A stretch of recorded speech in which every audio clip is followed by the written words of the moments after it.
Coming up on WMBD News at noon, new developments in the trial against the Goodfield boy accused of starting a deadly fire last year. We're bringing you the decision from inside the courtroom. Also, what will fall look like for students when they return back to school? The daunting decision that Peoria Public School administrators are now weighing in on. And two local teachers are teaming up to make children's books more inclusive. We'll show you how you can support that cause. Good afternoon, everyone, and thanks so much for joining us. I'm Shelby Roberts.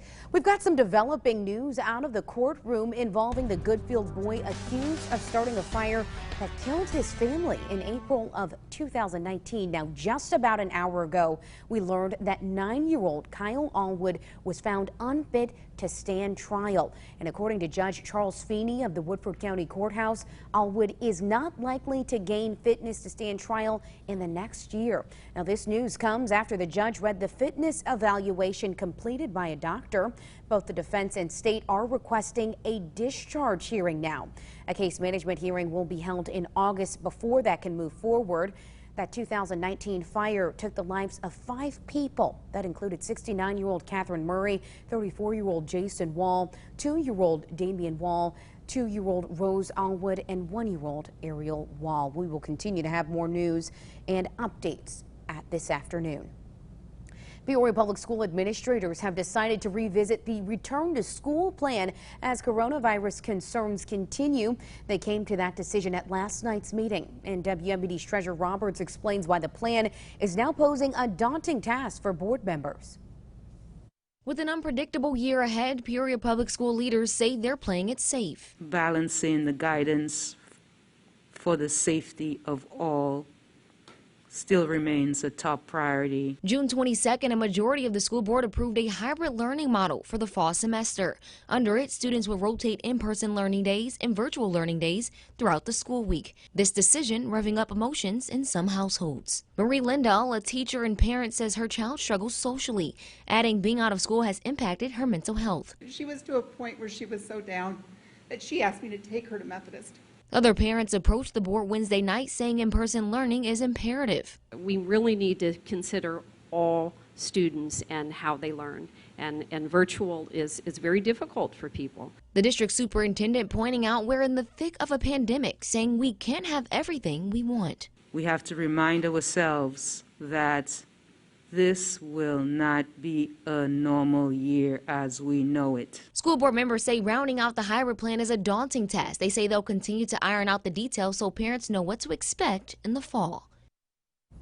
And that was Treasurer Roberts reporting. Peoria Public School Superintendent Dr. Sharon Karat that we heard from says that she's being pulled in a lot of different directions. Some people would like to see a 5-day week. Some others only want to go virtual. She says that there's no perfect solution, but she believes that hybrid learning is a compromise. Well, additional cuts will be coming to Bradley University. The school sent an email to staff announcing 12 positions will now be eliminated. The letter states that the people holding those jobs will work through this academic year, but their contracts will not be renewed further. Recently, the university announced a voluntary separation initiative. That was in an effort to fill a budget gap made even worse by the impact of COVID-19. Leaders there say that more than 60 people did take advantage of that program. McLean County Health Department officials say that some of the recent COVID-19 cases are due to an increase in out-of-state travel. Health officials reporting 15 new cases since Monday. Administrator Jessica McKnight says that contract tracers have narrowed down many of the new cases being related to travel. She adds that it can be more difficult to social distance when traveling, and being around new faces increases the chance of getting and spreading that virus.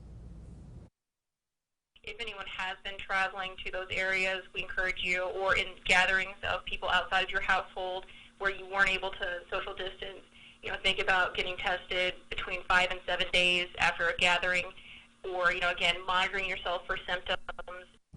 McKnight says that the holiday weekend could also contribute to the recent spike in cases. 980 new COVID-19 cases were reported across the state yesterday and 36 new COVID-19 related deaths. Nationwide, there are now more than 3 million cases, with as many as 50,000 new cases being reported each day.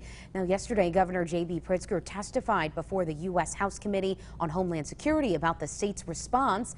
The governor calling for a national mask-wearing mandate, saying that the state's response early on helped in the fight against the coronavirus. He also called for continued funding for the National Guard in case of a second surge. For the second time, Secretary of State Jesse White has extended the expiration date of licenses, ID cards, and license plate stickers. The extension comes as Governor Pritzker adds another month to the state's ongoing disaster proclamation due to the pandemic. The first extension to October 1st. Now you have until the 1st of November. White suggests that people in the area take advantage of online services before visiting because facilities will have wait lines outside for social distancing reasons. Community members are coming together in METAMORA to fight for equality. Yesterday, a group held a silent Black Lives Matter protest in the town square there.